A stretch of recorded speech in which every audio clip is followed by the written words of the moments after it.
It's been 3 weeks since the Duke and Duchess of Sussex made their brief appearance in the UK for the Queen's Jubilee. According to royal expert Duncan Larkham, Prince Harry is homesick and unhappy in his self-imposed exile with Meghan and might be starting to regret the huge gamble he took with her. So we decided to ask our own royal expert Angela Mollard for her take. Yeah, I think a lot of us wonder what actually happens for the man I call the Fresh Prince of Montecito. He lives, of course, in a house in California. He's a long way away from his family. And, you know, we only really get to see them when they are now, you know, as they were at the Jubilee, or if they decide to speak in an interview.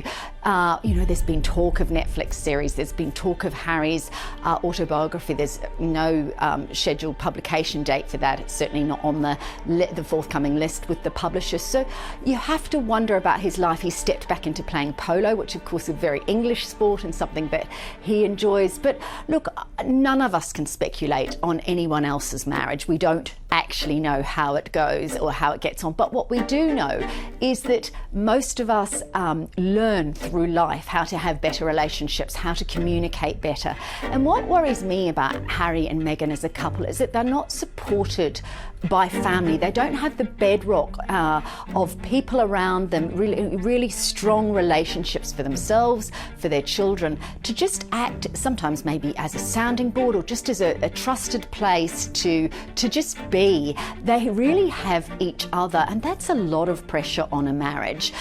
They're also very, very combustible characters. I mean, we see with Meghan's relationship with her father, you know, the horrible tension that has taken place there. And I'm not saying anyone's right or wrong in that relationship. Of course, we know now that William and Harry, that, you know, they've fallen out. So they're very combustible characters, which makes me think you're not just combustible with those on the outside your family. There's every bit of potential that they are actually combustible with each other. Now, we can't know that, but their personalities suggest that it's not as, you know, sunny and rosy. And of course, the pressures of children, the pressures of earning an income, the pressures of security, the pressures of being in a new country for Harry, the absence of, you know, long-standing close friends, a different culture. I mean, if you were to add up the stress points for Harry, he loses his military role, he loses his connection with his family, he stops doing the things he's known all his life in terms of his royal responsibilities. The one thing he has is the Invictus Games, which is the thing that, you know, really resonates with his purpose and his sense of who he is. If you take all that away from a person and you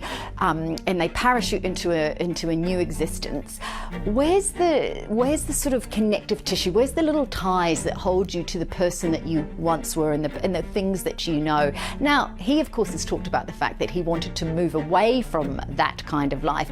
Totally understand that, and you can see why he may have wanted to do that. But there's a lot of pressure on that marriage to be the support for each other, that they are almost like an island of two. Now, when you have a bad day or you have PMT or, you know, something goes wrong at work, where's the practice of actually solving things? Where's the conciliatory approach? We haven't seen that with William and Harry. We haven't seen a conciliatory approach with Meghan and her father. So you have to ask the question, do they have a conciliatory approach? Do they have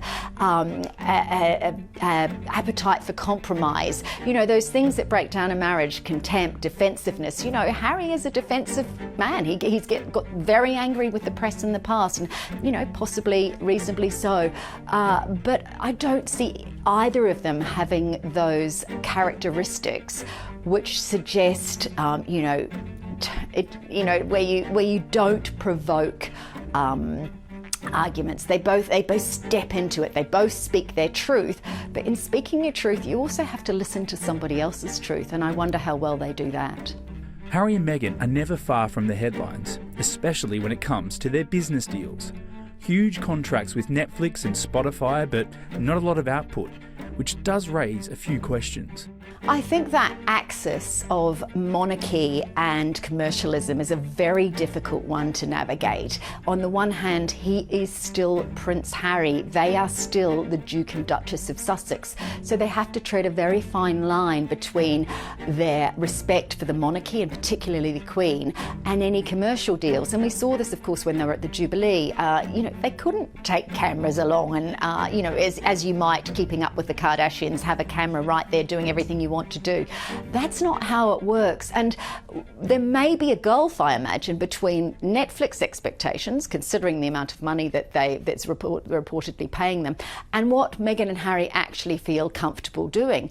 You also have to think about the fact that they, in a sense, gave away for free to Oprah a lot of content, they've told her a lot. So what exclusivity does Netflix have, let's say, if they were to do a documentary with them? So I think that, if you were the boss of Netflix, you'd be thinking, oh, am I getting my money's worth out of these two?